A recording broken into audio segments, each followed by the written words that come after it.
उत्तर प्रदेश के बदायूं शहर के सिविल लाइंस इलाके में एक स्कूल है, द लिटिल चाइल्ड। कविता इसी स्कूल में पढ़ाती थी।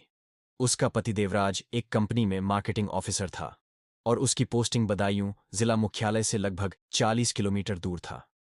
देवराज मार्केटिंग ऑफिसर था, उन्हें क्लाइंट के साथ ज्यादा समय देना पड़ता था, इसलिए वह कभी कभी रात को किसी होटल में रुक जाता था। कविता को स्कूल की बिल्डिंग में ही रहने के लिए कमरा मिला हुआ था, जहां पर वह पति देवराज और दो बेटियों रागिनी व तमन्ना के साथ रहती थी।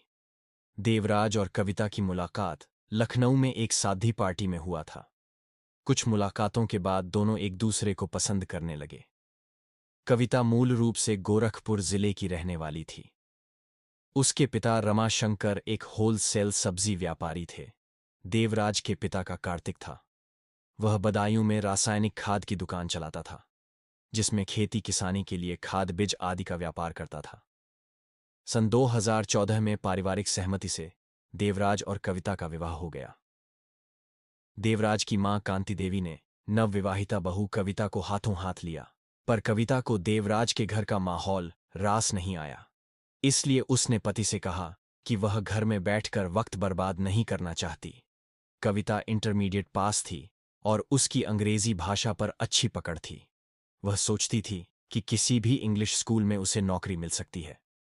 नौकरी करने वाली बात कविता ने पति और सास ससुर से बताई तो उन्हें इस पर कोई ऐतराज नहीं हुआ। कविता को इजाजत मिल गई और थोड़ी कोशिश से कविता लिटिल चाइल्ड स्कूल में नौकरी मिल गई। कालांतर में निशा दो बेटियों की मां बनी, जिनके नाम रागिनी और तमन्ना रखे गए। अब उनका छोटा सा खुशहाल परिवार था। वे स्कूल परिसर में स्थित कमरे में रहते थे। देवराज और कविता का दाम्पत्य जीवन काफी सुखद था। किन्हीं खास मौकों पर वे लोग बरेली चले जाते थे। सब कुछ ठीक चल रहा था, पर वक्त कब करवट ले लेगा, इसका आभास किसी को नहीं था। स्कूल की नौकरी करते करते कविता को लगने लगा था कि देवराज से शादी करना उसके जीवन की सबसे बड़ी भूल थी। वह अच्छा खासा कमा लेती है। अगर उसने शादी की जल्दबाजी न की होती तो उसे कोई पढ़ा लिखा अच्छा पति मिलता और वह ऐश करती। ऐसे विचार मन में आते ही उसका दिल बेचैन होने लगा। जितना उसे मिला था उससे उसे संतोष नहीं था। उसकी कुछ ज्यादा पाने की चाहत बढ़ रही थी। कहते हैं, अक्सर ज्यादा पाने की चाह में लोग बहुत कुछ गंवा देते हैं। कविता का भी यही हाल था। अब धीरे धीरे देवराज और कविता के जीवन में तल्खियां बढ़ने लगीं। कविता छोटी छोटी बातों को लेकर मीन मेख निकालती और उससे झगड़ा करने की कोशिश करती। सीधे साधे देवराज को हैरानी होती थी कि कविता को आखिर हो क्या गया है। एक दिन कविता ने कहा, तुम क्या थोड़ी और पढ़ाई नहीं कर सकते थे? कम से कम मेरी तरह इंटर तो पास कर लेते। पढ़े लिखे होते तो तुम्हारा दिमाग भी खुला होता। मैं ज्यादा पढ़ा लिखा ना सही, पर अपने काम में तो परफेक्ट हूं। लोगों को अपने एक्सपीरियंस के आधार से लोगों को और मेरे नीचे काम करने वाले क्लाइंट को अच्छे से समझा तो लेता हूं ना। हालांकि मैं केवल हाई स्कूल पास हूं, लेकिन मैंने यह ठान लिया है कि अपनी बेटियों को खूब पढ़ाऊंगा। देवराज बोला, बेटियों की फिक्र तुम छोड़ो, ये सब मुझे सोचना है कि उनके लिए क्या करना है। कविता ने पति की बात काटते हुए कहा। देवराज तर्क करके बात बढ़ाना नहीं चाहता था, इसीलिए वह पत्नी के पास से उठ गया। दोनों बेटियों को साथ लेकर वह यह सोचकर घर से बाहर निकल गया कि थोड़ी देर में कविता का गुस्सा शांत हो जाएगा। थोड़ी देर बाद जब वह घर पहुंचा तो कविता नॉर्मल हो चुकी थी। देवराज ने राहत की सांस ली। कविता ने देवराज का खाना लगा दिया। तभी स्कूल का चपरासी 20 वर्षीय आकाश आया और वह कविता को चाबियां देते हुए बोला, मैडम, मैंने बाकी ताले बंद कर दिए हैं, आप केवल बाहरी गेट का ताला लगा लेना, मैं घर जा रहा हूं। आकाश, बैठो, चाय पीकर जाना, कविता ने कहा। कविता के कई बार कहने पर आकाश कुर्सी पर बैठ गया। कुछ देर में कविता चाय बनाकर ले आई। चाय पीकर आकाश चला गया, लेकिन देवराज के दिल में कुछ खटकने लगा। उसने कविता से कहा, मुझे इस आकाश की आदतें कुछ अच्छी नहीं लगती। वैसे भी ये स्कूल का चपरासी है और तुम टीचर, तुम्हें अपने स्टैंडर्ड का ध्यान रखना चाहिए। कविता ने पलटकर कहा, मैंने ऐसा क्या कर दिया जो तुम मेरे स्टैंडर्ड को कुरेद रहे हो? देवराज ने कोई जवाब नहीं दिया। वह बात को बढ़ाना नहीं चाहता था, लेकिन उस दिन के बाद कविता का ध्यान आकाश पर टिक गया। जब वह अकेली होती तो अचानक आकाश उसके जहन में आ बैठता। कविता के दिल के दरवाजे पर दस्तक दी आकाश ने कुछ दिनों बाद देवराज की तबीयत खराब हो गई। वह 2 दिन तक हॉस्पिटल में ही रुक गया और घर नहीं आ पाया। इस अकेलेपन ने कविता को गुमराह कर दिया। आकाश एक स्वस्थ और स्मार्ट युवक था। वैसे भी कविता के साथ वह घुलने मिलने लगा था। अब देवराज की गैर मौजूदगी में वह कविता के कमरे में आ जाता और उसकी बेटियों के लिए खाने पीने की चीजें ले आता था। कविता के मन में आकाश अपनी जगह बनाने लगा था। कविता भी आकाश के बारे में सोचती रहती थी। वह उसकी मजबूत बाहों में समाने के लिए बेताब रहने लगी थी। उधर आकाश निशा को चाहता तो था, लेकिन कविता के पति की वजह से पहल करने की हिम्मत नहीं जुटा पा रहा था। कहा जाता है कि फिसलन की ओर बढ़ने वाले कदम आसानी से दलदल तक पहुंच जाते हैं। यही कविता के साथ हुआ। एक दिन शाम को कविता के पास देवराज का फोन आया। उसने कहा कि वह आज रात को घर नहीं आ पाएगा। इस फोन कॉल ने कविता के दिल में हलचल मचा दी। उसके दिल की धड़कनें बढ़ गईं। कविता के दिमाग में आकाश घूम रहा था। उसने कमरे से बाहर निकलकर देखा तो उस समय आकाश स्कूल के अपने काम निपटाकर घर जाने की तैयारी कर रहा था। तभी कविता ने उसे आवाज देकर बुलाया, आकाश, तुम कमरे में आओ, कुछ बात करनी है। आकाश कमरे में आ गया। कविता उसके लिए चाय बनाकर ले आई। कविता ने चाय का प्याला उसकी ओर बढ़ाते हुए कहा, आकाश, आज रात देवराज घर नहीं आएगा। अकेले में मुझे डर लगेगा। तुम आज रात यहीं रुक जाओ, जिससे मेरा भी मन लगा रहेगा। आकाश ने गहरी नजर से कविता को देखा। उसे कविता का अंदाज कुछ अजीब सा लगा। उसकी चुप्पी देखकर कविता ने पूछा, कुछ परेशानी है क्या? नहीं मैडम, ऐसी कोई बात नहीं है। मैं सोच रहा हूं कि अगर साहब को पता चला तो पता नहीं वो मेरे बारे में क्या सोचेंगे। वह तो वैसे भी मुझे पसंद नहीं करते। तुम उनकी चिंता मत करो। तुम्हें मैं तो पसंद करती हूं ना? कविता ने मुस्कुराते हुए कहा तो आकाश की भावनाओं में जैसे तूफान उठने लगा। उसने उसी समय जेब से मोबाइल निकाला और अपने घर फोन करके बता दिया कि स्कूल में कुछ काम होने की वजह से वह आज घर नहीं आ पाएगा। इसके बाद आकाश उसके कमरे में बैठ गया। कविता ने खाना बनाने की तैयारी शुरू कर दी। तब तक आकाश उसके दोनों बच्चों के साथ खेलने लगा। खाना बनने के बाद कविता ने बच्चों को पहले खाना खिलाया और उन्हें सुला दिया। फिर कविता ने अपना और आकाश का खाना लगाया। खाना खाते खाते आकाश उसके खाने की तारीफ करते हुए बोला, मैडम, आप खाना बहुत अच्छा बनाती हैं। खाना बनाना ही नहीं, मैं बहुत से काम बहुत अच्छे से करती हूं, कहकर निशा हंसने लगी। फिर उसने एक प्रश्न किया, आकाश, तुमने अभी तक शादी क्यों नहीं की? आकाश कविता को गौर से देखते हुए बोला, रिश्ते तो कई आए थे मैडम, लेकिन जब से आपको देखा है मेरा इरादा बदल गया है। क्या मतलब? कविता ने चौंकते हुए पूछा। मतलब यह कि मुझे आप जैसी स्मार्ट जीवन साथी की जरूरत है। आकाश की बात सुनकर कविता मन ही मन खुश हुई कि इसका मतलब वह उसे पहले से ही चाहता है। कविता कुछ नहीं बोली बल्कि मुस्कुराने लगी। खाना खाते हुए दोनों इसी तरह की बातें करते रहे। खाना खाने के बाद कविता ने आकाश का बिस्तर जमीन पर लगाते हुए कहा कि वह यहां आराम कर सकता है। इसके बाद रसोई का काम खत्म करके वह भी आ गई। उसने चटाई बिछाकर अपना बिस्तर भी जमीन पर लगा लिया। धीरे धीरे रात गहराती जा रही थी और वहां भी कुछ ऐसा होने वाला था जो किसी के लिए बर्बादी ला सकता था। कविता की आंखों में नींद नहीं थी।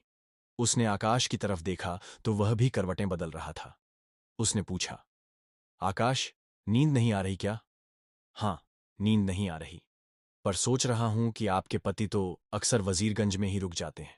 फिर आपने आज मुझे यहां क्यों रोका है? कविता ने हंसते हुए कहा, तुम क्या सचमुच अनाड़ी हो या अनजान बनने का नाटक कर रहे हो? मैंने तुम्हारी आंखों में कुछ खास देखा था, वही पिछले कई दिनों से मुझे परेशान कर रहा है। आकाश, भूख अक्सर दो लोगों को एक दूसरे के करीब ले आती है। यह क्या कह रही हैं आप? आकाश बोला, ठीक ही कह रही हूं। मैं तुमसे प्यार करने लगी हूं आकाश। आकाश को जैसे करंट सा लगा, पर उसे विश्वास नहीं हो रहा था। कविता ने आगे बढ़कर आकाश का हाथ पकड़ा और कहा, डरो मत आकाश, मैं सचमुच तुम्हें चाहती हूं और यह कोई गुनाह नहीं है। मैं अपने पति से तंग आ चुकी हूं। आकाश फिसलन की कगार पर खड़ा था। कविता के स्पर्श से वह दलदल में जा गिरा। शादीशुदा और 2 बच्चों की मां ने उसे एक ऐसे दलदल में खींच लिया जिसके अंदर जाना तो आसान था, पर बाहर आने का कोई रास्ता नहीं था। उस दिन के बाद रिश्तों की दिशा और दशा ही बदल गई। अपनी तबाही से बेखबर देवराज अगले दिन घर आ गया। देवराज की बर्बादी की नींव रखी जा चुकी थी। बीवी ने बेवफाई करने के लिए कमर कस ली थी। अब आए दिन वह पति से झगड़ने लगी। देवराज भी महसूस कर रहा था कि स्कूल का चपरासी आकाश अब पहले की तरह उसकी इज्जत नहीं करता। एक दिन वह जब देवराज ऑफिस से लौटा तो उसने आकाश को कमरे में चारपाई पर पसरा हुआ देखा। यह देखकर देवराज का माथा गर्म हो गया। वह बोला, आकाश, तुम यहां क्या कर रहे हो? लगता है तुम अपनी औकात भूल रहे हो। मेरी गैर मौजूदगी में तुम्हें यहां आने की जरूरत नहीं है। उस समय तो आकाश वहां से चला गया। उसने खुद को अपमानित महसूस किया और तय किया कि देवराज को सबक सिखाएगा। देवराज के तेवर देखकर कविता भी डर गई थी। देवराज ने कहा, कविता, यह आकाश मुझे बिल्कुल भी पसंद नहीं है। तुम इससे दूर ही रहो। हम लोग शहर में दूसरा घर किराया लेकर वहीं रहेंगे। देखो, आकाश इसी स्कूल में काम करता है। तुम्हारे जाने के बाद वह मार्केट से घर की जरूरत का सामान भी ला देता है। तुम खामख्वाह उस पर गर्म हो रहे थे। देखो, हमें यहां कमरा मिला हुआ है, यहां कोई परेशानी भी नहीं है। फिर क्यों हम कहीं बाहर किराए के मकान में रहेंगे? निशा ने पति को समझाया। इस मामले में मैं घर वालों से बात करूंगा, कहकर देवराज बाथरूम चला गया। देवराज अनभिज्ञ था। पत्नी के संबंधों से देवराज को अभी तक यह पता नहीं था कि आकाश और उसकी पत्नी कविता के बीच किस तरह के संबंध हैं। पिछले 6 महीने से वह महसूस कर रहा था कि कविता बदल रही है। कहते हैं कि इश्क और मुश्क छिपाए नहीं छिपता।